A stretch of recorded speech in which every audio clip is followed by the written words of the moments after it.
देश में लोकसभा चुनाव चल रहे हैं जिसके नतीजे 4 जून को आने वाले हैं और इन नतीजों के बाद मध्य प्रदेश और छत्तीसगढ़ में बड़ा प्रशासनिक फेरबदल होना तय है। जी हां, 4 जून को चुनाव के परिणाम आने के बाद बहुत बड़े अफसरों के तबादले हो सकते हैं। बड़े स्तर पर प्रशासनिक सर्जरी मध्य प्रदेश और छत्तीसगढ़ में हमें देखने को मिल सकती है। मध्य प्रदेश में चीफ सेक्रेटरी के रिटायरमेंट से पहले कई जिलों के कलेक्टर के तबादले हो सकते हैं। मंत्रालय में भी प्रमुख सचिव और सेक्रेटरी रैंक के अधिकारियों के ट्रांसफर भी हो सकते हैं और इसके साथ ही कई जिलों के एसपी पर भी लॉ एंड ऑर्डर काबू न कर पाने पर गाज गिर सकती है। लॉ एंड ऑर्डर को उचित तरीके से ना चलाने पर, लॉ एंड ऑर्डर काबू ना कर पाने पर गाज गिर सकती है। छत्तीसगढ़ की बात कर दी जाए, छत्तीसगढ़ में भी काम के आधार पर बहुत से अफसरों को इधर से उधर किया जाएगा और इसके लिए बाकायदा मुख्यमंत्री सचिवालय ने अफसरों के कामकाज की समीक्षा भी शुरू कर दी है। छत्तीसगढ़ में 10 जिलों के कलेक्टर और 6 एसपी के तबादले किए जा सकते हैं। राज्य में बीजेपी सरकार बनने के बाद 20 जिलों के एसपी का तबादला हुआ था।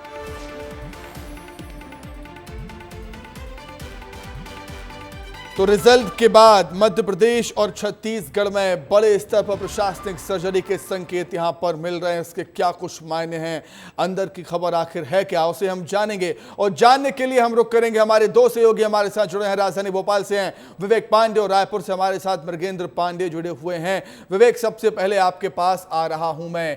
4 जून के बाद मतलब रिजल्ट के बाद मध्य प्रदेश में बड़ी प्रशासनिक सर्जरी के संकेत यहां पर मिल रहे हैं। आखिर इसके मायने क्या हो सकते हैं और क्या है अंदर की खबर, बताएं विस्तार से विवेक।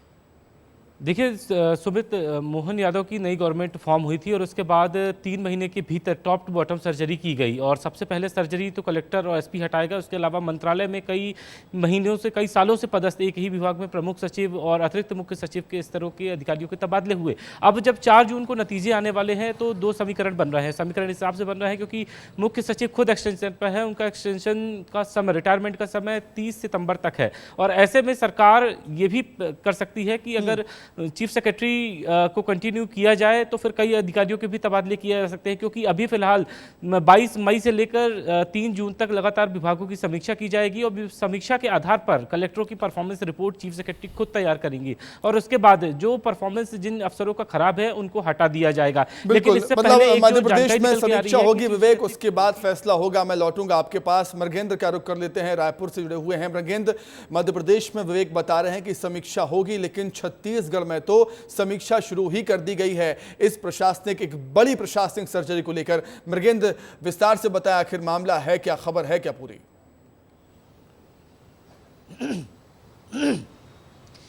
देखिए, राज्य में जब बीजेपी की सरकार आई तो ये था कि अधिकारियों को बदला जाएगा, लेकिन जिस तरीके से तबादले हुए, कलेक्टरों के तबादले कम हुए, 1-2 कलेक्टर प्रभावित हुए, बाकी एसपी के बड़े पैमाने पर तबादले हुए।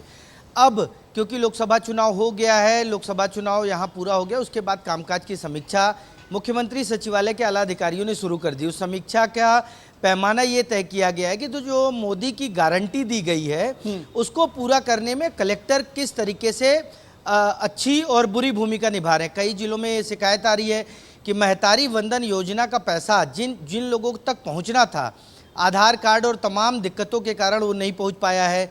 पीएम आवास का पैसा, क्योंकि परिवार जनगणना जो 2011 की हुई थी उसमें परिवार छोटे थे, उसमें नए परिवार नहीं शामिल हुए थे, उसके कारण जो 18 लाख पीएम आवास देना है उसमें भी कुछ दिक्कतें आ रही हैं। तो इन दिक्कतों को दूर करने में जिन जिलों में दिक्कतें आ रही हैं वहाँ के कलेक्टरों को बदलने की संभावना जताई जा रही है क्योंकि सरकार का फोकस सारा का सारा ये है कि मोदी की गारंटी को पूरा किया जाए। बिल्कुल ठीक बात है, सरकार का फोकस है कि मोदी की गारंटी को पूरा किया जाए। जो सरकारी योजनाएं चल रही हैं उनका लाभ जनता को मिलना ही चाहिए और ठीक बात भी है। मृगेंद्र, मैं आपके पास दोबारा लौटूंगा। विवेक, मैं आपके पास आ रहा हूं। चुनाव के बाद हम देखते हैं ऐसे बड़े फेरबदल होते हैं, प्रशासनिक सर्जरियां होती हैं। जब रिजल्ट आएंगे लोकसभा चुनाव के तब बहुत कुछ डिपेंड करेगा कि रिजल्ट कैसे आ रहे हैं, इसके आधार पर भी हम देख सकते हैं फेरबदल। विवेक, बिल्कुल सही बात है। 4 जून को जैसे ही नतीजे आएंगे तो ये स्पष्ट हो जाएगा कि आखिर किन किन अधिकारियों को हटाया जाएगा, क्योंकि पीएम की गारंटी की जब बात हो रही है तो ऐसे में मध्य प्रदेश में समर्थन मूल्य पे गेहूं की खरीदी भी हो रही है और कई जगहों से समर्थन मूल्य में खरीदी में गड़बड़ी की शिकायतें आ रही हैं। हालांकि सरकार ने एक्शन भी लिया है, लेकिन आखिर गड़बड़ी कैसे हो गई ये भी कलेक्टर की जिम्मेदारी थी। तो जरूर इस पूरे मामले को लेकर मोहन सरकार फैसला लेगी। लेकिन एक बड़ी बात आपको सुमित बता दे रहा हूँ कि चीफ सेक्रेटरी को लेकर, क्योंकि चीफ सेक्रेटरी वीरा राणा अभी एक्सटेंशन पे चल रही है, ऐसे में अगर सरकार ये चाहेगी कि कोई और दूसरा चीफ सेक्रेटरी बने तो ऐसे में 3 बड़े नाम निकल के सामने आ रहे हैं, जेएन कंसोटिया, एसएन मिश्रा और राजेश राजौरा। और सबसे महत्वपूर्ण बात बता दूं कि सबसे अधिक लंबा समय राजेश राजौरा के पास है, 1990 बैच के अधिकारी हैं। और सबसे दिलचस्प बात है कि अगर अनुराग जैन को केंद्र से रिलीव नहीं किया जाता है तो आप यकीन मानिए कि अगर चीफ सेक्रेटरी को कंटिन्यू 30 सितंबर तक भी किया जाता है तो अगला जो मध्य प्रदेश का चेहरा होगा चीफ सेक्रेटरी, राजेश राजौरा का जिक्र आपने किया विवेक, उनको और काफी अनुभव है, उनको काफी अच्छा और बहुत लंबा अनुभव है विवेक काम करने का। मैं लौटूंगा मृगेंद्र, जो सवाल मैंने विवेक से पूछा वहीं आपसे पूछना चाहूंगा कि जिस तरीके से रिजल्ट आएंगे, जैसा भी रिजल्ट रहेगा लोकसभा चुनाव को लेकर देश में या पूरे हम छत्तीसगढ़ की बात करें, उस आधार पर भी प्रशासनिक सर्जरी में क्या कुछ होने वाला है या किस स्तर पर फेरबदल होंगे, ये भी डिपेंड करेगा, रिजल्ट पर भी डिपेंड करेगा। निसंदेह रिजल्ट पर डिपेंड करेगा, क्योंकि करीब 5 सीटें ऐसी हैं जहां बीजेपी फंसी हुई मान रही है 5 सीटों को। तो वहां के जो परफॉर्मेंस है, क्योंकि सरकार की योजनाओं के आधार पर ही लोकसभा चुनाव में पार्टी गई थी, तो उन योजनाओं का जो इम्प्लीमेंटेशन है वो अगर सही तरीके से नहीं हो रहा है, वही कारण होगा कि वोट परसेंट या तो घटेंगे या हार होगी। बहरहाल मैं आपको एक और चीज़ बताना चाह रहा हूँ, यहाँ डीजीपी का कार्यकाल पूरा हो गया है, नए डीजीपी की तलाश शुरू हो गई है। ऐसा माना जा रहा था कि सेंट्रल डेपुटेशन से किसी आला अधिकारी को लाया जाएगा, लेकिन अभी जो परिस्थितियाँ बनी हैं, क्योंकि जीपी सिंह कैट से अपना मामला जीत चुके हैं और उनकी वापसी हुई है, उनको बाहर का रास्ता दिखा दिया गया था तो वो आ गए हैं, राजेश मिश्रा पहले से ही हैं। इन सब लोगों को देखकर एक नया समीकरण बन रहा है कि आने वाले समय में डीजीपी की किस तरीके से नियुक्ति होगी। चीफ बिल्कुल, तो किस स्तर पर फेरबदल होंगे, कितने बड़े फेरबदल होंगे, ये देखने वाली बात है। लेकिन ये तो तय है कि 4 जून के बाद, रिजल्ट के बाद मध्य प्रदेश और छत्तीसगढ़ में एक बड़ी प्रशासनिक सर्जरी हमें देखने को मिलेगी। बहुत शुक्रिया विवेक आपका जुड़ने के लिए। मृगेंद्र, आपका भी बहुत धन्यवाद जानकारी हम तक पहुंचाने के लिए, आप दोनों का बहुत शुक्रिया। अब आपको सीधे हम लिए चलेंगे शिमला, जहां पर प्रधानमंत्री नरेंद्र मोदी पहुंचे हुए हैं चुनाव प्रचार करने के लिए। अब मुझे बताइए भाई, कहां 500 करोड़ और कहां 1.25 लाख करोड़? ये 500 करोड़ मजाक था कि नहीं था? मजाक था कि नहीं था? फौजियों की बेइज्जती करने का इरादा था कि नहीं था? फौजियों का अपमान था कि नहीं था? और इसलिए ही तो लोग कहते हैं मोदी जो गारंटी देता है ना, वो गारंटी पूरी होने की गारंटी होती है।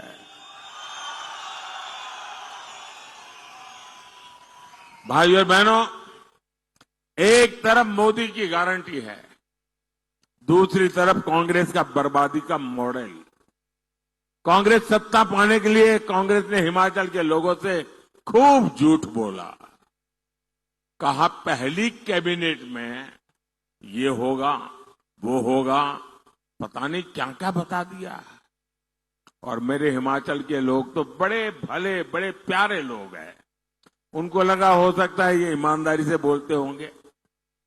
पहली कैबिनेट में तो कुछ हुआ नहीं, बल्कि कैबिनेट ही टूट फूट गई। साथियों, इतनी बड़ी संख्या में यहां मैं माताओं बहनों को देख रहा हूं।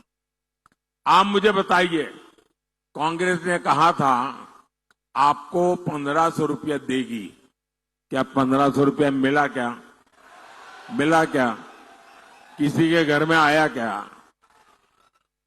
कांग्रेस ने गोबर का पैसा देने का वादा किया था, किसी को मिला? क्या जरा जोर से बताओ ना भाई, डरो मत। मिला क्या? ये अभी ज्यादा दिन रहने वाले नहीं है, आप जरा हिम्मत से बोलो। मैं नौजवानों से पूछता हूं, पहली कैबिनेट में 1 लाख नौकरियां मिलनी थी, ये वादा किया था, मिल गई क्या? अरे पूरी ताकत से बताओ ना, जरा इनके दिल्ली के आकाओं को पता चले कि कैसा झूठ का खेल आपने इस पवित्र भूमि के पवित्र लोगों के साथ किया है। अरे नौकरी छोड़ो, ये तालाबाज कांग्रेस है, तालाबाज। ये तालाबाज कांग्रेस सरकार ने नौकरी की परीक्षा कराने वाले आयोग को ही ताला लगा दिया। अब ये तालाबाज सरकार आपके भविष्य का ताला खोल सकती है क्या? दिल्ली के जिस शाही परिवार ने हिमाचल को ये धोखा दिया, उसने मुड़कर फिर यहां अपनी शक्ल तक नहीं देखी है। भाइयों बहनों, मैं पिछले 30 साल से आपके बीच रहा हूं और शायद ही कोई ऐसा वर्ष होगा जब मैंने हिमाचल आकर के इस मिट्टी को माथे पर न चढ़ाया हो। गुजरात में रहा, मुख्यमंत्री रहा, आपसे कुछ मांगा नहीं था, लेकिन आपका प्यार, आपके आशीर्वाद को कभी मैं भूल नहीं सकता हूं। मेरे पर आपका कर्ज है और मैं हर मौके की तलाश में होता हूं कि मैं हिमाचल का कर्ज कैसे उतारूं। भाइयों और बहनों, कांग्रेस और इंडी गठबंधन स्वार्थी है, अवसरवादी है। ये लोग, 3 चीजें आपको कॉमन मिलेगी इनमें।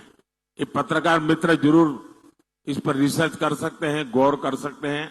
आपको बड़ा खजाना मैं दे रहा हूं, आपको काम आ जाएगा।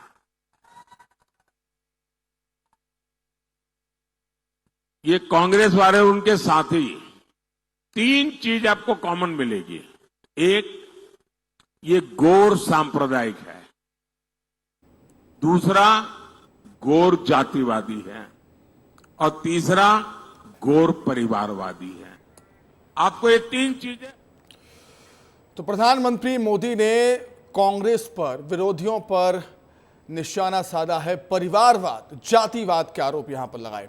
आगे बढ़ते हैं। अब बीजेपी के नेता अक्षय कांति बम को फिलहाल हाईकोर्ट से राहत नहीं मिली है। कोर्ट ने केस की सुनवाई की तारीख बढ़ा दी है।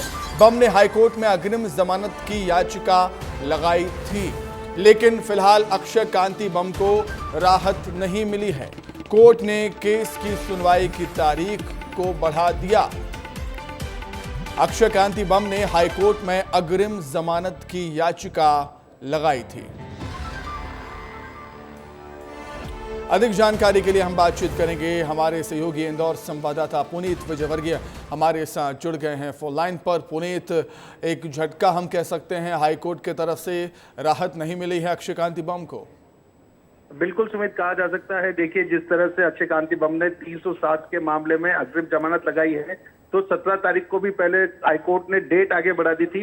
जो फरियादी है उन्हें समय दिया गया था 7 दिन का लिखित में आपत्ति लेने का। तो आज वो तारीख थी 24 तारीख, जिस पर सुनवाई होना थी, लेकिन आज फिर से तारीख आगे बढ़ गई है और अब मामले की सुनवाई 29 मई को की जाएगी। तो निश्चित तौर पर जो अक्षय बम है वो तो इंदौर शहर छोड़कर जा चुके हैं। उन्हें घबराहट है कि पुलिस उन्हें किसी भी वक्त गिरफ्तार कर सकती है। ऐसे में अपनी गिरफ्तारी से बचने के लिए वो लगातार कोर्ट के दरवाजे खटखटा रहे हैं, लेकिन उन्हें कहीं भी राहत मिलती नजर नहीं आ रही है। इसके अलावा जब 29 तारीख को इस मामले में सुनवाई होगी, तब भी यह माना जा रहा है, क्योंकि हत्या के प्रयास की धारा है, इस धारा में जमानत आसानी से नहीं मिलती है सुमित। तो उस तारीख को भी जमानत मिलना आसान नजर नहीं आ रहा है, ऐसा जो यूनुस गुड्डू हैं, जो फरियादी है, उनके वकील का कहना है। जी सुमित। लोकसभा चुनावों के दौरान कई मुद्दों पर जमकर सियासत हुई है। इनमें से एक मुद्दा है जातिवाद का भी, जिसके चलते छत्तीसगढ़ की सियासत भी गर्मा गई। डिप्टी सीएम विजय शर्मा ने कहा कि अब जाति प्रमाण पत्रों की जांच हो, तो वहीं पूर्व सीएम भूपेश बघेल ने इस पर पलटवार किया है। सुनिए। मुझे कल पता चली है बातें कि छत्तीसगढ़ में भी विगत 4-5 वर्षों में बड़ी संख्या में नगरीय निकायों में ये प्रमाण पत्र बनाए गए। हम उसकी भी जांच करें। विजय शर्मा जी बहुत हल्के हल्के बात करना शुरू कर दिए हैं। पूरी जाति प्रमाण पत्र बनना ही बंद हो गया है। आम जनता जो ST SC के लोग हैं, वो जाति प्रमाण पत्र जो बना है उसको वितरित नहीं कर रहे हैं, उसको रोक लगा देंगे। ये दरअसल जो आदिवासी है, अनुसूचित जाति विरोधी या पिछड़े वर्ग विरोधी ये सरकार है। 15 साल आपको मौका मिला था, एक व्यक्ति की जाति को आपने जांच नहीं कर पाया। वहीं छत्तीसगढ़ में कवर्धा हादसे को लेकर भी सियासत लगातार जारी है। पूर्व सीएम भूपेश बघेल ने कवर्धा हादसे को लेकर बीजेपी सरकार पर निशाना साधा। उन्होंने कहा कि घटनास्थल पर प्रशासन 2 घंटे देरी से पहुंचा। उन्होंने कहा कि कुकदुर हॉस्पिटल में एक भी स्टाफ नहीं था जिससे घायलों का इलाज हो सके। साथ ही उन्होंने कहा कि इस मामले में 4 से 5 लोगों की मौत इलाज के दौरान हुई। 19 लोगों की मौतें हुई। शर्मा जी को उसको बताना चाहिए कि पूरा प्रशासन है उसकी सेवा में जुटा हुआ था।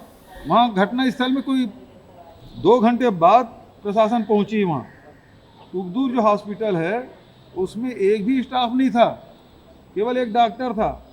पहले तो 15 लोगों की मौत हुई थी घटना स्थल में। जो 4 लोगों की जो मौतें हुई बाद में, 4-5 लोगों की, वो इलाज नहीं मिलने के कारण से। कुकदूर में 3 घंटा बिजली गुल था, 3 घंटा तो बिजली उपलब्ध नहीं करा पाए। स्टाफ था नहीं, डॉक्टर अकेला था और रिफर सेंटर बना करके आप कवर्धा और इसको। आगे बढ़ते हैं, बात कुछ और खबरों की। गृह मंत्री विजय शर्मा का बयान सामने आया है और उनके बयान ने नक्सली हमले और जाति प्रमाण पत्र पर बड़ा बयान दिया। नारायणपुर के नक्सली हमले को लेकर उन्होंने कहा कि ये सुरक्षा कर्मियों का शौर्य है। मैं चाहता हूं कि नक्सली पुनर्वास करें और मुख्य धारा से जुड़ें। इसके साथ ही उन्होंने जाति प्रमाण पत्र को लेकर कहा कि लोगों को ओबीसी बनाकर आरक्षण दिया जा रहा है, मेरे पास प्रमाण है। विनम्रतापूर्वक सरकार अपील करती है कि नक्सली सारे, माओवादी सारे मुख्यधारा में जुड़ें, अच्छा जीवन जिएं, पुनर्वास करें। कोई विशेष बात हो तो वह भी हमको स्पष्ट करें, जिसके लिए पहले ही गूगल फॉर्म और ईमेल आईडी वगैरह जारी किया गया है। साथ ही साथ वार्ता करें, लक्ष्य क्या है निर्धारित करें। सरकार का भी लक्ष्य क्षेत्र की उन्नति है और अगर उनका भी लक्ष्य यही है तो रास्ता भी एक हो सकता है। अगर लक्ष्य एक है तो रास्ता एक हो सकता है। अभी मेरे पास प्रमाण है, मैं आपको दूंगा, कि जिसमें बहुत स्पष्टता के साथ ये है कि विगत वर्षों में 3-4-5 वर्षों में ओबीसी के सर्टिफिकेट बनाए गए।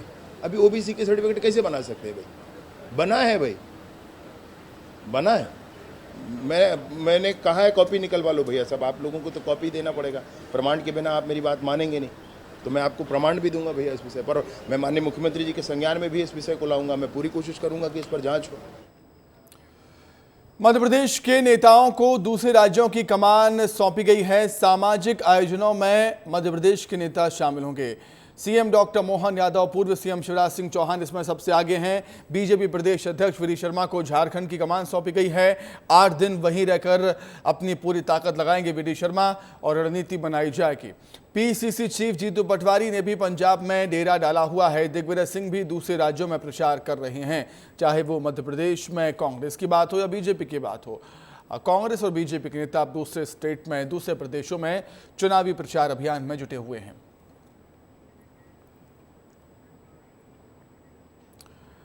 अब एक बात अच्छी खबर की, देश विदेश में बढ़ा है मध्य प्रदेश का आकर्षण। पर्यटकों की संख्या में रिकॉर्ड बढ़ोतरी दर्ज की गई। जनवरी से दिसंबर के बीच 11 करोड़ 22 लाख पर्यटक यहां पहुंचे हैं मध्य प्रदेश, और सबसे ज्यादा 5 करोड़ 28 लाख लोग उज्जैन पहुंचे हैं। तो पर्यटक यहां पर बड़ी संख्या में पहुंच रहे हैं। मध्य प्रदेश के टॉप 10 शहर देखिए, ग्राफिक्स के माध्यम से समझिए कहां कितने टूरिस्ट अभी तक पहुंचे। ओमकारेश्वर की बात करें 34 लाख से ज्यादा, सलकनपुर में 25 लाख से ज्यादा, नर्मदापुरम, मढ़ई, पचमढ़ी 22 लाख से ज्यादा लोग यहां पर पहुंचे। भोपाल 19 लाख से ज्यादा लोग पहुंचे हैं। रायसेन, रांची, भोजपुर 21 लाख से ज्यादा लोग यहां पर पहुंच चुके हैं। उज्जैन बाबा महाकाल की नगरी 5 करोड़ 28 लाख लोग, सबसे बड़ी संख्या में, सबसे ज्यादा संख्या में यहां पर लोग पहुंचे हैं। आगे बढ़ते हैं हम गरियाबंद में रेत के अवैध खनन पर खनिज विभाग ने एक्शन लिया है। अवैध रेत खनन करते हुए 9 ट्रैक्टर ट्रॉली 2 हेवा जब्त की हैं। पितेबंद और हथखोज खदान में एक्शन देखने को मिला। रेत के अवैध खनन पर खनिज विभाग का एक्शन। गरियाबंद में रेत के अवैध खनन पर खनिज विभाग ने एक्शन लेते हुए अवैध रेत खनन करते हुए 9 ट्रैक्टर ट्रॉली 2 हाईवा जब्त किए। छत्तीसगढ़ में गर्मी का दौर जारी है और यहां के ज्यादातर जिलों में तापमान 40 डिग्री के पार पहुंच चुका है। मौसम विभाग के मुताबिक अगले 3 दिनों तक तापमान स्थिर रहेगा। गुरुवार को दुर्ग राज्य में सबसे गर्म जिला रहा। जी हां, दुर्ग राज्य का सबसे गर्म जिला रहा छत्तीसगढ़ का। यहां का तापमान 42.6 डिग्री दर्ज किया गया। रायपुर का तापमान 40 डिग्री सेल्सियस दर्ज किया गया है। बिलासपुर में 41 डिग्री, राजनांदगांव में 41.3 डिग्री तापमान दर्ज किया गया। वहीं पूरा समूचा मध्य प्रदेश गर्मी से झुलस रहा है। लू की चपेट में है पूरा एमपी। मौसम विभाग ने ग्वालियर, चंबल, निमाड़, मालवा समेत मध्य प्रदेश में हीट वेव का अलर्ट जारी किया है। मध्य प्रदेश के आकाश में जो बादल छाए हुए हैं वो छट गए हैं अब, इसलिए बारिश की संभावना अब कम है और गर्मी अपने तीखे तेवर सूरज की तपिश लोगों को परेशान कर रही है। मौसम विभाग ने आने वाले दिनों में मौसम को लेकर जो अलर्ट जारी किया है उसमें प्रदेश के कई जिलों में हम कह सकते हैं कि हीट वेव को लेकर अलर्ट जारी है। हमारे साथ प्रकाश जी जुड़े हुए हैं। प्रकाश धवले जी वरिष्ठ मौसम वैज्ञानिक हैं। हम स्क्रीन पर समझेंगे, उनसे जानेंगे स्क्रीन क्या कह रही है, उनके पास सैटेलाइट की जो इमेजेस हैं उनसे क्या तस्वीर निकल कर आ रही है। सर, क्या स्थिति है, तस्वीर जो है क्या निकल कर आ रही है? जैसे कि आप देख सकते हैं पिछले 24 घंटे में हमने जैसे पूर्वानुमान दिया था, राजगढ़, नीमच, रतलाम, बड़वानी, शाहजहाँपुर, खंडवा, उज्जैन और धार में जो है लू का असर रहा, जहाँ पे भी टेम्परेचर जो है 45 के ऊपर ही रहा। इसके साथ ही बाकी जो प्रदेश में जितने भी जिले हैं आप देख सकते हैं यहाँ पे पैन करके कि मैक्सिमम जिलों में जो है 41 डिग्री के ऊपर ही तापमान रहा। कल एक यहाँ पे एक साइक्लोनिक सर्कुलेशन बना हुआ था साउथ ईस्ट राजस्थान पे, जो कि 1.5 किलोमीटर अबव मीन सी लेवल है। उस पर्टिकुलर साइक्लोनिक सर्कुलेशन से जो है एक झारखंड की तरफ ट्रफ लाइन थी और एक मराठवाड़ा की तरफ ट्रफ लाइन थी, तो जिसकी वजह से कल जो है आपने देखा कि कहीं कहीं प्रदेश में जो है आंशिक बादल भी छाए रहे। पूरी मध्य प्रदेश में ऑरेंज कलर का, थोड़ा रेडिश ऑरेंज कलर का दिख रहा है। तो यहाँ पे जो है हल्का मीन्स तापमान में जो है 45 डिग्री के नीचे है भले ही, लेकिन 40 डिग्री के ऊपर होने की वजह से जो है गर्मी का एहसास पूरे मध्य प्रदेश में फील हो रहा है। मौसम वैज्ञानिक प्रकाश जी बता रहे थे कि नौतपा तो है ही, लेकिन वो ये मानते हैं कि आखिर इसके साइंटिफिक रीजन क्या है। उन्होंने बताया किस तरह से पाकिस्तान से या राजस्थान से आने वाली गर्म लू की हवाएं परेशान करती हैं, हीट वेव्स परेशान करती हैं। श्याम सिंह तोमर, विस्तार न्यूज़ के लिए।